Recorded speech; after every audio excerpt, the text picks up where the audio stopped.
Call of Duty is not just about shooting well, you also have to understand what your team says. Communication here is extremely important. That's why in this video I'm going to explain the basic language you need to learn if you're starting in this game. The first word we're going to mention is cracked or broken, which basically means the same thing and is when you take all the plates of an enemy.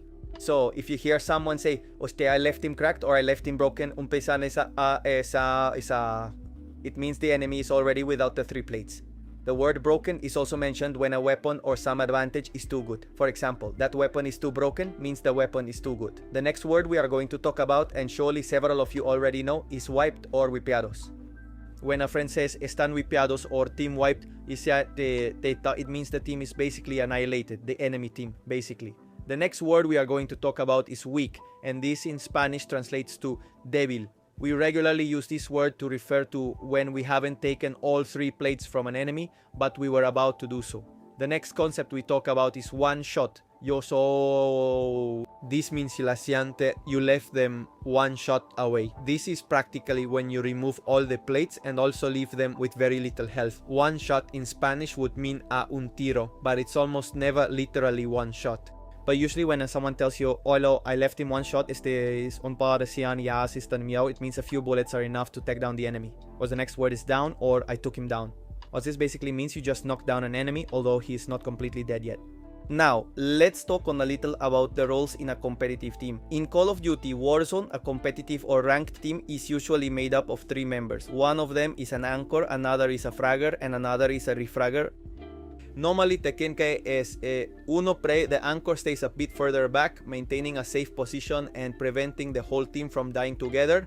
Often, this player is also the one who makes decisions about where to go and can also provide support with a sniper.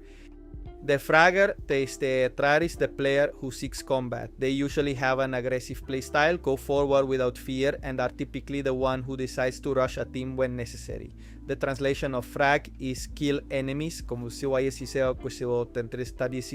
so basically that is the role of that player.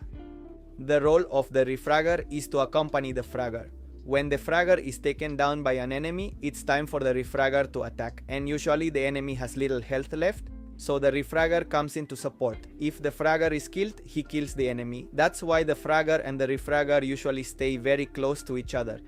Now, let's talk a little about the position. The first word we are going to mention here is top,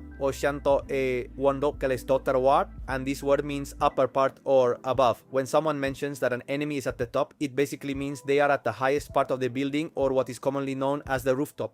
The next word is bottom, and it basically means the opposite of the word we already mentioned. When someone says that an enemy or a team is bottom, it means they are at the very bottom of a building. The next word we are going to mention is push or rush, which basically means the same thing and is to attack a team directly. Normally, when a push or a rush is made to a building, it is done aggressively. The next word is hold, and the translation of hold is maintain. So basically, when someone says we need to hold, it means we need to maintain the position. And to do this, sometimes you have to attack the enemy without intending to take them down. It's just to cause annoyance so they don't approach the building we are in. My camera battery ran out, but it doesn't matter. I'm here finishing this video, just mentioning that that's all. Surely there are 1 or 2 concepts I forgot to mention. So if you know another word used in this game, please leave it in the comments, or if you have any questions, also write them there. I appreciate that you made it to this part of the video. Share if this information could be useful to a friend, and without further ado, until next time.